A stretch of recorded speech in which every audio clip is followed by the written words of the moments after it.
ముందుకు రావడానికి వచ్చిన అవకాశం బట్టి నీకు వందనాలు అయ్యా. ఇంకా అనేకమైన విషయాలు మేము నేర్చుకున్నట్టుకు సహాయం కనికరించి దయ చూపించమని యేసుక్రీస్తున్నాం మరి వేడుకుంటున్నాం. ఇందులో మీకు ఏదైనా అర్థం కాని ఉంటారు కదా, ఇప్పటి వరకు నేను చెప్పింది అర్థమైంది మంచిగా?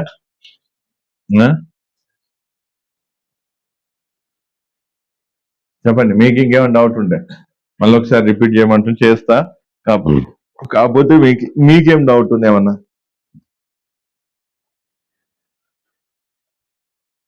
పదే పదే ఎందుకు అడుగుతున్నా? విసిగించడానికి కాదు, అడుగుతున్నందుకు నేను విసుక్కోవాలి.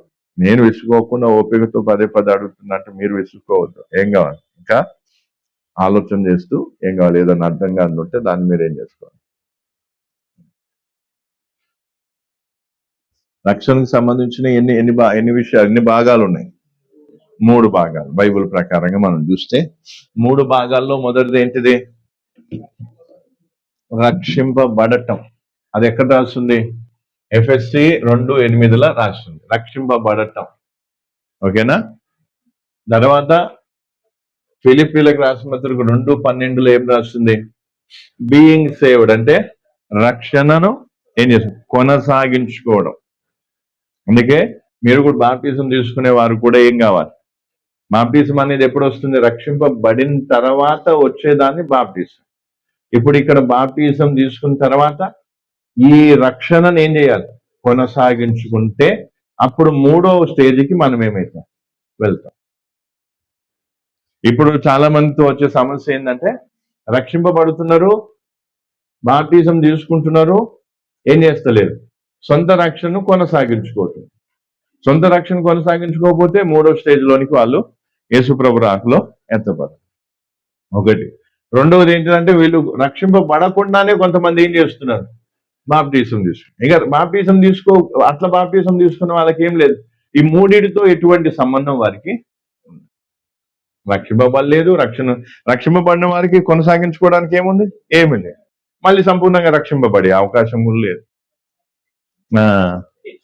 అందుకే ఇప్పుడు ఏంటంటే ఏమంటాం, దాన్ని ఏమంటారు, చర్చిలోనికి అంటే సంఘంలోనికి కూడా సాతాను ఏం చేయాలని చూస్తున్నాడు? రక్షింపబడని వారిని తీసుకొని రావాలి బాప్టిజం పేరు మీద. అర్థమవుతుందా? అట్లా సత్యవాక్యాన్ని ఏం చేయాలి? డివైడ్ చేసి ఒక్కొక్క దాన్ని వివరంగా చెప్తే, నేర్పిస్తే అప్పుడు సత్యం అనేది పూర్తిగా మనకు అర్థమైంది. ఇప్పుడు ఇంతవరకు అర్థమైందా? ఇంకా వీటికి సంబంధించి అర్థమైందా? ఇంకేమన్నా దీంట్లో అర్థం కాని ఉంటే అడగవచ్చు, లేదంటే ముందుకెళ్ళిపో.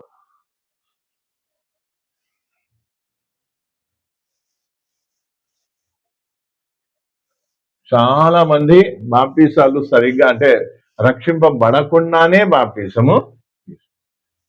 రక్షింపబడకుండా బాప్టిజం తీసుకోవడం వల్ల జరిగే అనార్థం ఏంటంటే, వాళ్ళు ఏం చేయలేరు? పరిశుద్ధంగా ఉండలేరు.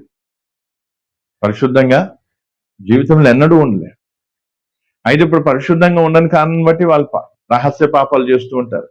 సంఘములో ఏం కావాలి? గలిబిలి వాతావరణాన్ని వాళ్ళ ద్వారా క్రియేట్ అవుతుంది. అప్పుడు సంఘం అంతా కూడా ఎప్పుడు చూసినా ఏదో ఒక రక్షింపబడిన వాళ్ళందరూ కూడా సంఘానికి ఒక తలనొప్పిగా, ఒక ఆటంకంగా, ఒక అభ్యంతరంగా ఉంటారు. కాబట్టి అందుకే మ్యాక్సిమం ప్రతి ఒక్కరూ కూడా ఏం కావాలి? రక్షింపబడిన వారే సంఘంలోనికి చేర్చబడాలి. అవునా? అందుకే ఇప్పుడు మనం ఇక్కడ చూస్తే సంఘాన్ని, చర్చిని మనం చూస్తే, ఇప్పుడు చర్చిని మనం 2 రకాలుగా చూసుకుంటే, ఒకరు ఏంటంటే అన్సేవ్డ్, రక్షింపబడని గుంపు. రెండవది ఏంటిదంటే సేవ్డ్, రక్షింపబడిన గుంపు. చర్చికి వచ్చే వారిలో ఎవరుంటారు? రక్షింపబడని వారు ఉంటారు, రక్షింపబడిన వారు ఉంటారు. అయితే ఇప్పుడు ఏంటంటే, దేవుని సంఘం అంటే సరి అయిన సంఘం ఏదైతే ఉందో, ఇదేమో చర్చికి అంటే సహవాసానికి వచ్చే వారి గురించి చెప్తున్నారు. అయితే సరి అయిన ఏదైతే సహవాసం, సంఘం, యేసు ప్రభు కట్టే సంఘం ఉందో, దాంట్లోనికి ఎవరు రావాలి? దేవుడు కోరుకునేది ఏంటిది? రక్షింపబడిన వారిని చేర్చుకోవాలి. వారిని మాత్రమే దేవుడు తన సంఘంలోనికి చేర్చుకుంటాడు. ఇదైతే అందరు రావచ్చు. ఇదేంటిది? చర్చ్. అంటే ఇప్పుడు మనం కూడుకున్నాం, ఒక సంఘంగా కూడుకున్నాం. ఇందులో రక్షింపబడని వారు రావచ్చు, రక్షింపబడిన వారు రావచ్చు. కానీ సంఘం అనేది ఏదైతే ఉందో, నేను నా సంఘం కట్టేదని యేసుప్రభు, ఆ సంఘంలోనికి ఎవరు చేర్చబడతారు? రక్షింపబడిన వారు మాత్రమే చేర్చబడతారు. అయితే ఇప్పుడు ఈ సంఘం అనే సహవాసము ఏదైతే సంఘం ఉందో, ఈ సంఘంలోనికి ఏం చేస్తా, ఈ రక్షింపబడిన వారితో ఏమైతుంది? రక్షింపబడిన వారు చక్కగా వాళ్ళేదో వాళ్ళ జీవితాన్ని కొనసాగించుకుంటారు. కానీ రక్షింపబడిన వారు ఏం చేస్తారు? సంఘములో నానా విధాలుగా వారి కారణాన్ని బట్టి రకరకాల సమస్యలు ఎదురవుతూ ఉంటాయి. అయినా సాతాను వాళ్ళ ద్వారా ఏం చేయాలని చూస్తారు? గలిబిలి చేయాలని చూస్తారు. ఇలా చాలా ఉంటాయి. ఇప్పుడు అందుకే ఈ విషయాన్ని ఇప్పుడు మనం వచ్చింది ఎందులోనికి? చర్చ్. చర్చ్ అంటే ఒక చిన్న గ్రూప్ ఆఫ్ పీపుల్ అన్నట్టు, ఒక చిన్న సంఘం, చిన్న సహవాసం. అయితే ఇక్కడికి వస్తే సరిపోదు, ఎక్కడికి రావాలి? అర్థమవుతుందా? ఇప్పుడు మీరు ముగ్గురు ఎక్కడికి వచ్చారు? ఇక్కడికి వచ్చారు. అర్థమవుతుందా? ఇక్కడికి వచ్చారంటే ఇందులో ఎవరెవరు రావచ్చు? రక్షింపబడిన వారు, బడని వారు రావచ్చు, రక్షింపబడిన వారు కూడా రావచ్చు. కలిసి సహవాసం చేయడానికి ఇక్కడ అవకాశం ఉంది. అయితే ఇప్పుడు ఈ రక్షింపబడని వారు కూడా ఏం కావాలి? ఎందులోకి రావాలి? సంఘంలోనికి రావాలి. ఈ సంఘంలోనికి రావాలంటే ఏం చేయాలి? వీళ్ళు రక్షింపబడి బాప్తిజం తీసుకుని అప్పుడు ఎందులోకి వస్తారు. టార్గెట్ ఏంది? ఇప్పుడు మీరు ఎక్కడికి వచ్చారు? ఇక్కడికి వస్తే తృప్తి పడవద్దు. చాలా మంది ఏం చేస్తారు? చర్చికి పోతున్నాం కదా, సహవాసానికి పోతున్నాం కదా, ప్రార్థనకు పోతున్నాం కదా, సరిపోతుంది అన్నట్టు. దాంతో తృప్తి పడితే కాదు. ఇక్కడికంటే శ్రేష్టమైనది ఏంటిది? దేవుని యేసు ప్రభు కడుతున్నటువంటి ప్రత్యేకమైన సంఘం. ఈ సంఘములోనికి మనం చేర్చబడాలి ప్రతి ఒక్కరు. అర్థమైందా? ఈ డిఫరెన్స్ అర్థమైందా? లేదా అడగబోతున్నాం?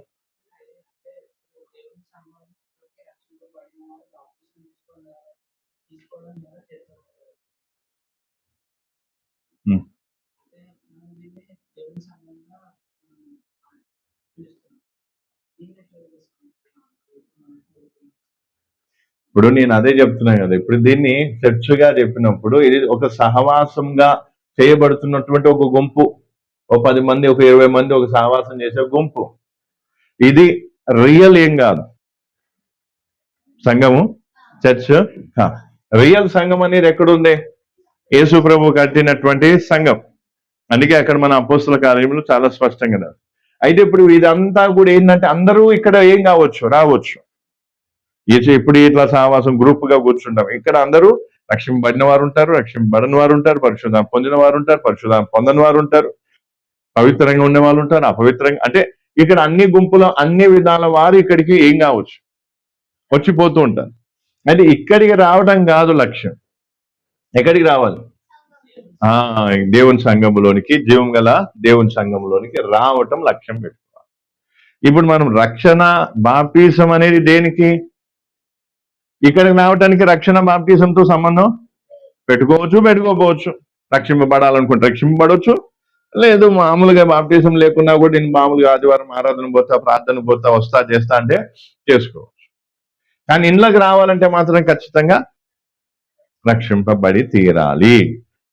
రక్షింపబడిన తర్వాత సరి అయిన విధంగా బాప్తిసం తీసుకొని అప్పుడు వీళ్ళు ఇందులోకి వస్తారు. అర్థమైందా? కాలేదా? దీంట్లో ఏమన్నా డిఫరెన్స్? ఒకసారి అపోస్తుల కార్యం, దానికి సంబంధించింది అపోస్తుల కార్యం. లక్ష్యం ఏంటిది? ప్రార్థనకి వచ్చిపోవడం కాదు. అపోస్తుల కార్యం 2వ అధ్యాయము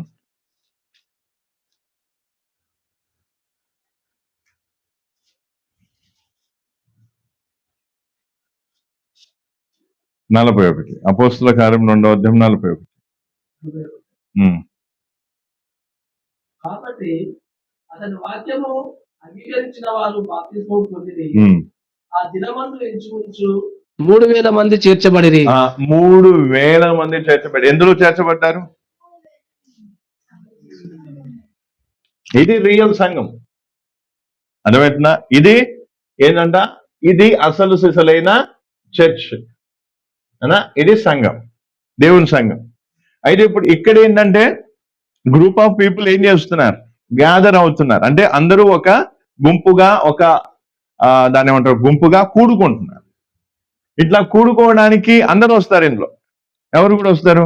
రక్షింపబడని వారు ఉంటారు, రక్షింపబడిన వారు ఉంటారు, కొంత అట్టు ఉంటారు, కొంత ఇట్టు ఉంటారు, అన్ని విధాలుగా. అయితే ఇప్పుడు ఇదేంటంటే ఈ రకంగా ఉంటే సరిపోదు. ఇందులోనికి చేర్చబడి దేవుని యొక్క సిద్ధాంతం మేరకు మనం ఏం కావాలి? అసలు శిశులైన సంఘములో చేర్చబడి దాని మేరకు మనం ఏం కావాలి? జీవించాలి. ఇది అర్థమైందా? మళ్ళీ ఒకసారి చెప్పండి. తర్వాత 47. ఆనందంతోను నిష్కపటమైన హృదయంతోను ఆహారం పుచ్చుకొనుచుండిరి, మరియు ప్రభువు రక్షణ పొందుచున్న వారిని రక్షణ పొందుచున్న వారిని అనుదినము వారితో అనుదినము వారితో, అంటే వాళ్ళు అంతకుముందే వీళ్ళు ఎక్కడొచ్చున్నారు? సంఘంలోకి వచ్చున్నారు. అయితే ఇప్పుడు 3000 మంది సంఘములో ఉంటుండగా ఆ రక్షణ పొందుతున్న వారిని అనుదినం ప్లస్ చేసుకుంటూ పోతున్నాడు, వారితో కలుపుకుంటూ పోతున్నాడు దేవుడు. అందుకే అక్కడ రక్షణ పొందుచున్న వారిని అని ఉంది, బాప్టిజం తీసుకున్న వారిని కాదు. తర్వాత కింద 5వ అధ్యాయంలో కూడా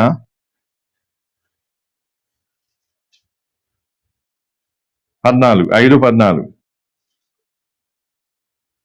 ప్రజలు వారిని గణపరచుచుండిరి, పురుషులను స్త్రీలను అనేకులు మరి ఎక్కువగా విశ్వాసులై ప్రభు పక్షమున చేర్చబడింది. అంటే ఒక్కొక్క దానికి ఒక ఆత్మీయ అర్థాలు ఉంటాయి. కాబట్టి ఇప్పుడు మనం అర్థం చేసుకోవాల్సింది ఏంటిది? ఈ గ్యాదరింగ్ లోకి వస్తే సరిపోదు. గ్యాదరింగ్ అంటే ఏంటి? ఒక గుంపుగా, ఒక సమాజంగా కూడుకుంటున్నా. ఆ కూడుకున్న దాంట్లో వచ్చేసి ఓకే నేను పోతున్నాను, ప్రార్థన పోతున్నాను, పాటలు పాడుతున్నా, వాక్యం వింటున్నాను, ఓకే రైట్ అనుకుంటే సరిపోదు. ఏం కావాలంట? ఎందులోకి రావాలి? దేవుని యొక్క జీవం గల సంఘంలోనికి రావాలి. అందులోనికి చేర్చబడాలన్నా, అందులోకి రావాలన్నా ఏం కావాలి? అన్సేవుడుగా ఉంటే వాళ్ళు ఇందులోకి రాలే. వాళ్ళు రక్షింపబడితేనే ఇందులోకి వస్తారు కదా. ఇప్పుడు సంఘం ఎత్తబడుతుంది. దానికి సంఘం ఎత్తబడటం అంటే అర్థం ఏంటిది? సంఘం ఎత్తబడటం అంటే ఇందులో ఉన్న వాళ్ళు పోతారా, ఇందులో ఉన్న వాళ్ళు పోతారా? అర్థమైందా? ఎందులో ఉన్న వాళ్ళు పోతారు సంఘం ఎత్తబడటం అంటే. ఇది గ్యాదరింగ్ మాత్రమే అదా, ఇది గ్యాదరింగ్ మాత్రమే. ఇందులో ప్రజలు ఉన్నారు, ఇందులో ఇంకా రక్షణ పొందని వాళ్ళు ఉన్నారు, ఇందులో ఇంకా సరిగ్గా పవిత్రంగా జీవించిన వాళ్ళు అనేక రకాల మంది ఉంటారు ఇందులో. కానీ ఈ గ్యాదరింగ్ అంటే ఒక గుంపుగా కూడుకున్న వారు పరలోక రాజ్యానికి, అంటే యేసు ప్రభు రాకలు ఎత్తబడరు. కానీ ఎవరైతే రక్షింపబడి ఆయన పక్షాన చేర్చబడతారో, లేదా ఆయన సంఘములోనికి చేర్చబడతారో వారు మాత్రమే ఏమైతారు. ఎందుకంటే ఇది కొంచెం డిఫరెన్స్ చేయడానికి నేను ఏం చేస్తాను, కన్ఫ్యూజన్ ఏం లేదు ఇక్కడ. సంఘం ఒకటే కదంటే ఒకటే సంఘం, నేను ఒకటే సంఘం చెప్తున్నా. కాకపోతే కొంతమంది ఏమనుకోండి, దీన్ని కూడా ఏమనుకుంటారు, సంఘమే కదా, మనం సంఘానికి పోతున్నాం కదా, ఈ సంఘానికి పోతే సరిపోతుంది కదా అని అనుకుంటారు. అది కాదు అని చెప్తున్నాను. ఇది ఏం కాదు, అసలు సిసలైన సంఘం కాదు. అసలు సంఘం ఏంటిది?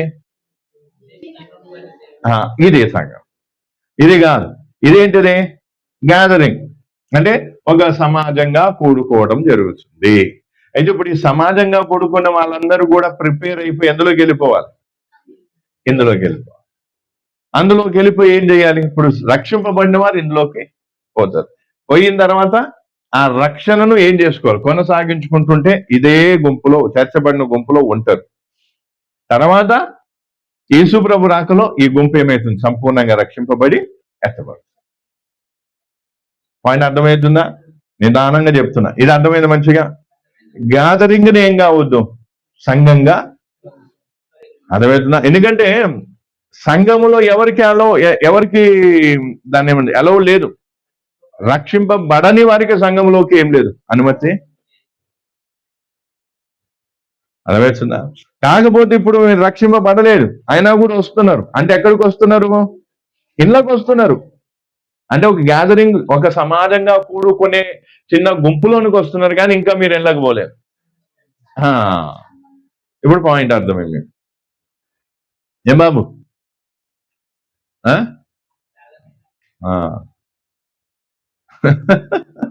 ఆయన చిప్ సెట్ కొంచెం అప్పుడప్పుడు ఎర్రర్ వస్తూ ఉంటది.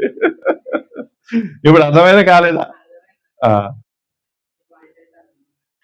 అర్థమవుతుందా? అందుకే ఇప్పుడు అర్థం చేసుకోవాల్సింది ఏంటి? ఇప్పుడు లక్ష్యం ఏంటిది?